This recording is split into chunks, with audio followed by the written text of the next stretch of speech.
গণভোট যদি অসাংবিধানিক অবৈধ হয়, তারেক রহমান অবৈধ প্রধানমন্ত্রী। গণভোট যদি অবৈধ হয়, বিএনপি সরকার অবৈধ সরকার। পরিবার আছেন, জুলাই যোদ্ধা আছেন, আপনারা আমাদেরকে রায় দিন।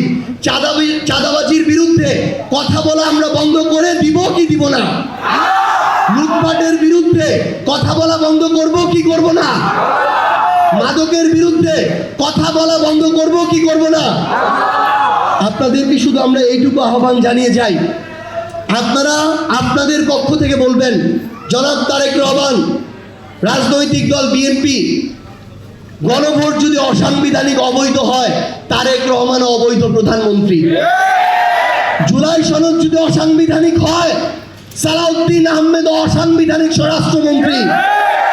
আমার এই গণভোট যদি অবৈধ হয়, বিএনপি সরকার অবৈধ সরকার। আপনাদের এই কণ্ঠটুকু জারি রাখবেন। নতুন করে আওয়ামী লীগের কিছু কণ্ঠকে আমরা দেখতে পাই, বিএনপি আমরা কেন জানি না, সেই কণ্ঠগুলো যারা বিএনপিকেও অবৈধ বলছে, জুলাইকে যারা প্রশ্নবিদ্ধ করছে, নোংরামি করছে। প্রশ্ন করা এক জিনিস, নোংরামি করা আরেক জিনিস। যারা করছে তাদের বিরুদ্ধে বিএনপির কোনো সারা শব্দ নাই। আমাদের জুলাই যোদ্ধারা এখন কথা বলা শুরু করেছে।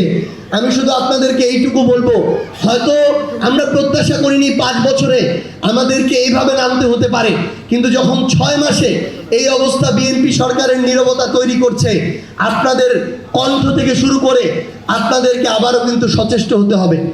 যদি আপনারা হন, আমরা বিশ্বাস করি শুধু বিএনপি না, আগামীতে কোনো দল যদি স্বপ্ন দেখে স্বৈরাচার হওয়ার, কোনো দলের ওই স্পর্ধা কোনোদিন হবে না।